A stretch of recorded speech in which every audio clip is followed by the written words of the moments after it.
Hi, everyone, and welcome to our new episode. Today, we're talking about something that touches everyone: saving money. It's not always easy, right? We all want to buy things, enjoy life, and sometimes it feels like there's never enough left at the end of the month. I get it, I've been there too. Hi, everyone. When we talk about saving money, people sometimes think it means no fun, no coffee with friends, no little treats. But that's not true. Saving money is more about being smart with what you have. It's about planning, being intentional, and making sure your money works for you instead of disappearing without you noticing. Exactly. And you know what? Saving money doesn't have to be boring or stressful. It can actually feel really good when you have control of your budget. Today, Chris and I will share some of our favorite tips and personal strategies to save money without feeling like you're missing out on life. These are not complicated ideas. They're simple, practical steps that you can start using today. So grab a notebook or just listen carefully, because these tips can make a real difference. By the end, you'll have 6 strategies that can help you feel less stressed and more in control. These are real habits, not theories. We use them in our own lives, and they work. Ready? Okay, let me start with my first big tip. Plan your budget. Honestly, this changed everything for me. Before, I just spent money and hoped for the best. Sometimes I had enough, sometimes I didn't. It was stressful. But then I started making a plan every month. And no, it's not complicated. I just write down what money is coming in, like my salary, and then what I need to pay: rent, bills, transport, food. After that, I decide how much I want to save. Even if it's a small amount, it's important to include it in the plan. What I love about having a budget is that it gives me a clear picture.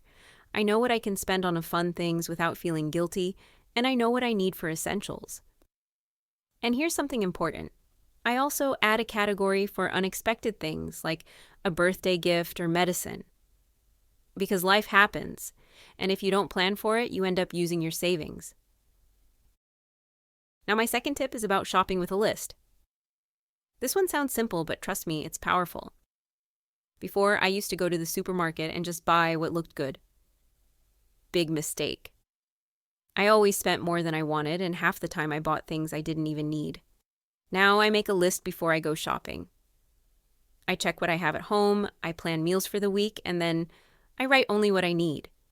When I'm in the store, I stick to the list. If it's not on the list, I don't buy it. And that brings me to my third tip. Cook for several days. I know, cooking takes time, and after work, sometimes we just want something quick. But here's the thing: eating out or buying ready-made meals is expensive. If you cook a big meal and make extra portions, you can eat for 2 or 3 days. For example, on Sunday, I cook a big pot of soup or pasta sauce. Then during the week, I just heat it up. It's healthy, it saves money, and honestly, it's less stressful because you don't have to think about dinner every night. These 3 things, planning your budget, shopping with a list, and cooking for several days, sound simple, but they make a huge difference. When you plan, you control your money. When you shop smart, you avoid waste. And when you cook, you save every single week. If you start doing just one of these, you'll notice the change. Thanks, Anna. I love those tips, and I use them too. Now, let me share my 3 favorites. The first one is save money as soon as you get paid. This is so important. Before, I used to think, I'll save what's left at the end of the month. But guess what? There was never anything left. Everything was gone. So now, when I get paid, the first thing I do is move some money to my savings account. Even if it's a small amount, I do it right away before I start spending. It's like paying yourself first. If you wait until the end of the month, it's too late. But if you save first, you adjust your spending to what's left. And trust me, you don't even miss that money because you never see it in your daily account. If possible, set up an automatic transfer so you don't even have to think about it. My second tip is compare prices online. Before I buy something, especially something big like shoes or electronics, I always check different websites. Sometimes the same product is much cheaper somewhere else.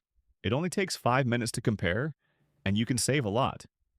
There are also apps that show you the best price. Why pay more for the same thing? And if you can wait, check if there's a sale coming soon.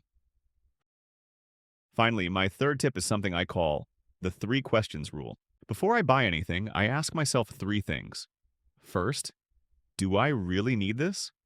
Second, will I still want it in a week? Third, can I find it cheaper somewhere else? These questions stop me from making impulse buys. Sometimes I see something and think, I need this now. But when I ask those questions, I realize, actually, no, I don't. And you know what? I save a lot of money like this. Try it. You'll be surprised how often you change your mind. So, those are my tips. Save first, compare prices, and ask three questions before you buy. Simple, but they work. So there you have it. 6 simple but powerful ways to save money. Planning, shopping smart, cooking, saving first, comparing prices, and asking questions before you buy. If you start with just one of these, you'll already see a difference. And remember, saving money isn't about living without joy. It's about being smart so you can enjoy life without stress. Exactly. Think of saving money as giving yourself freedom. When you control your money, you have more choices, and that feels amazing. We hope these tips help you, and we'd love to hear your favorite ways to save money too. Thanks for listening, and don't forget to join us next time for more practical ideas. Until then, take care and happy saving.